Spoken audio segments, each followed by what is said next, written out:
Hello, today's topic is breaking the OCD loop, a functional medicine approach to healing children and teens. So welcome to a transformative approach to treating OCD in children and teens. Today, we'll explore how functional medicine offers hope by addressing root causes rather than just suppressing the symptoms. This presentation will guide you through a comprehensive 9-step process that looks beyond traditional treatments to uncover how and why OCD develops and how we can heal from the inside out. I think it's vital to have a fresh perspective on pediatric OCD treatment. Functional medicine is a foundation in my practice. As a pediatrician and functional medicine practitioner, I've witnessed how this approach transforms lives by treating the whole child, not just the symptoms. We focus on root causes. Instead of masking the OCD symptoms, we are investigating underlying biochemical imbalances, nutrient imbalances and deficiencies, and systemic dysfunction. This methodology gives hope for families because it offers real solutions for children who haven't responded to conventional treatments and provides families with a renewed optimism. There are limitations to standard OCD care. The medication-first approach typically relies heavily on psychiatric medications and therapy as a primary line of intervention, often without investigating the underlying causes that triggered the OCD onset. I find that the standard of care also has limitations in success rates. Many children don't respond adequately to the standard treatments, often because of underlying genetic predispositions. And this leaves families feeling stuck and searching for alternatives that address deeper issues. Also, the standard OCD care is basically founded on symptom suppression. They manage symptoms rather than understanding why OCD developed in the first place, and this misses the crucial healing opportunity, in my opinion. So it's important that we ask the right questions. Why did the OCD appear in that child, and why now and not before? Timing the investigation is very vital. When did those symptoms first appear? And what was happening in the child's life during that time, or in their health, or in their environment that could be a trigger for why the symptoms suddenly appeared? We want to look at the body and brain connection. How are the brain and body communicating? What systems might be out of balance? We want to look at individual factors. What makes this child unique? Is it genetics? Is it environment? Is it a personal or family history? All of these things matter. Functional medicine is an approach of looking at the comprehensive root cause to the disease and to healing of that condition. We look at genetics because understanding genetic variations that affect neurotransmitter processing and methylation pathways are critical to the healing. We look at biochemistry. Analyzing neurotransmitter balance and metabolic pathways are important to understand and to see what is going on right now in the body so that we can affect it immediately. We look at nutritional status because if there are nutritional deficiencies and gaps, or there are food sensitivities, all of these conditions can impact the brain and the brain function. We look at inflammation, detecting and addressing systemic inflammation, which affects neurological health. And we also look at gut health because the gut nervous system is intimately connected with the brain nervous system. And we want to look at that gut-brain axis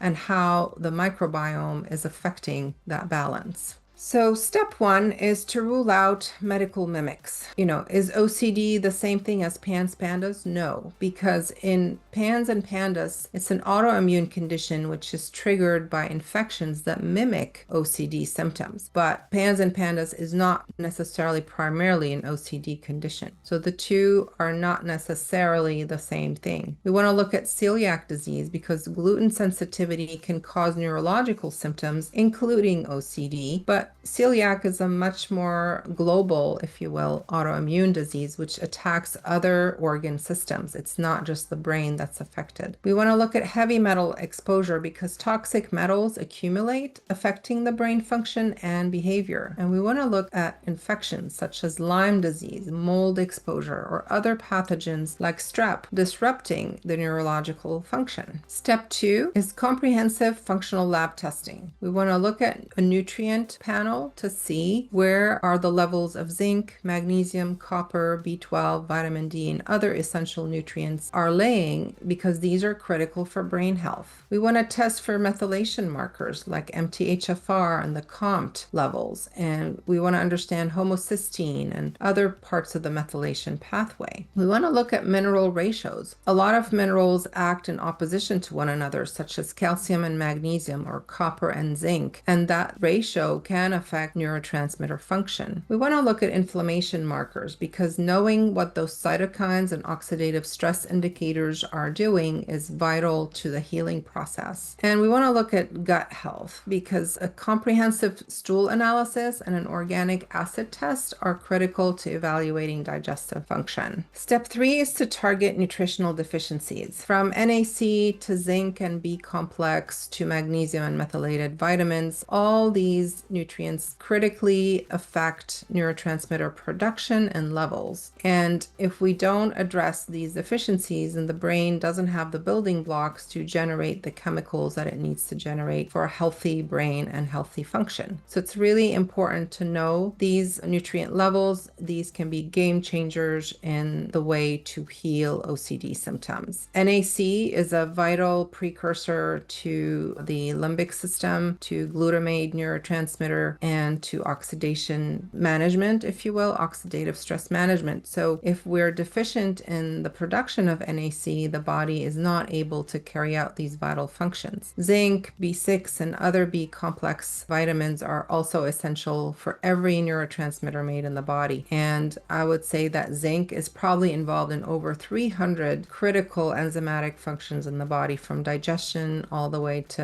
DNA synthesis. So it's a critical nutrient to have and have in abundance. And then magnesium and the methylated B vitamins also support the nervous system function and methylation pathways. And we know that vitamin D is critical for sleep and bone health and immunity. So these nutrients, amongst others, are ones we test for specifically to understand where we are in the journey. Step 4 is genetic support and personalized treatment. So if there are variants on the genetic test, we need to supplement in a certain way to override the deficits. That may be extra folate, that may be extra B12. It could be supplements that help you metabolize hormones and diminish the liver burden. So we look at all these pathways, including histamine pathways, which are very much involved in PANS and PANDAS, and we try to determine how to best support the body in these different functions and allow the body to be optimized and to be healthy. Step 5 is to heal the gut-brain connection. So we want to treat the dysbiosis. If there's an abundance of bacterial overgrowth or candida or mold infection or parasites, those are very disruptive to the gut-brain axis, and we definitely need to restore balance in the microbiome before we could do any brain healing. So gut healing is also involving repairing the intestinal lining, the junctions, and removing foods that destroy those junctions like gluten and dairy. And we need to optimize nutrient absorption for better brain health. If the gut lining is broken down, you're not absorbing the peptides, you're not absorbing the proteins and the vitamins, and it creates downstream effects. So repairing that gut lining is vital to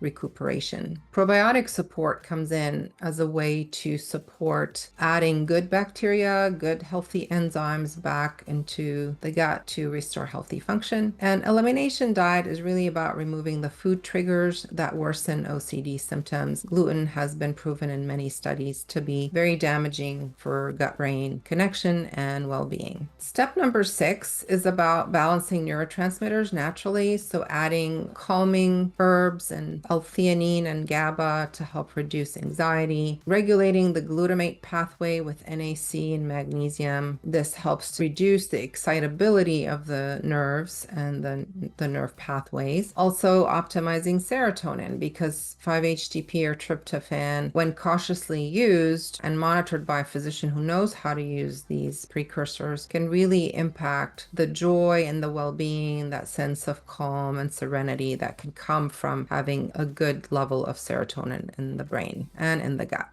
Step 7 is about reducing oxidative stress and inflammation. So these children often have a lot of brain and gut inflammation, and most conventional doctors don't test for this level of inflammation. They don't even look at it, but it's a critical part of the healing journey. We have to look at anti-inflammatory protocols and try to really, really reduce the inflammation as much as possible. We want to use key antioxidants. There are 3 antioxidants that are key in reducing the inflammation. That includes NAC or glutathione, which is a downstream molecule. We want to use vitamin C and the fat-soluble vitamins A, D, and K, and E, because these are foundational to reducing oxidative stress. And then it may take 90 days to see improvement.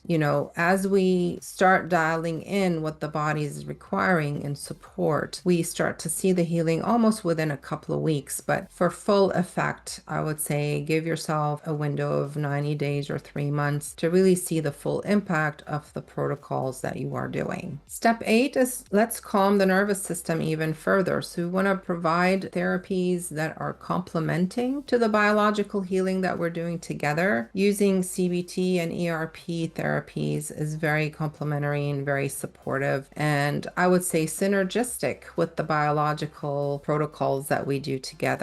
You want to work on your own for mind-body practices. So teaching the child to do breath work and yoga poses and learning how to meditate, even if they're just staring at a sparkly jar. Having the quiet time to just chill is so important for a child whose mind is constantly preoccupied with one thought or a number of thoughts that are intrusive. And finally, lifestyle optimization. We want to look at sleep hygiene and limiting screen time, because those habits that we do consistently and regularly every day really build up on creating a balance, on creating safety, on creating the structure that these children really crave. And step 9 is personalized ongoing care. So having regular monitoring and frequent check-ins with a provider and a practitioner who understands what your child is going through, who understands the ups and downs of healing, who can hold your hand and walk you through the roadblocks of your healing journey is so essential. This is not something people should go alone. It is not a DIY project. This really needs to be a guided process and program, because it's not a fast turnaround. I would say give yourself at least a year to a year and a half to see full healing. Especially if we're weaning medication, it can take time to adapt and allow the body to go through its healing journey. We want to make lab-based adjustments as we go along on this journey. So I usually test every 6 months to see what progress we've made. Of course, you can tell by the real world symptom improvements and seeing the optimum outcomes that you want, but it's also good to test along the way and monitor how the body is truly doing. And we need a team collaboration, because this requires coordinating care between parents and teachers and therapists and healthcare providers to provide a comprehensive support system and to help support along the way in making consistent progress. So in this topic today, we learned about getting real hope and real healing on our path moving forward with dealing with OCD. It is a treatable disorder. With functional medicine, we can see that OCD is no longer that mystery life sentence.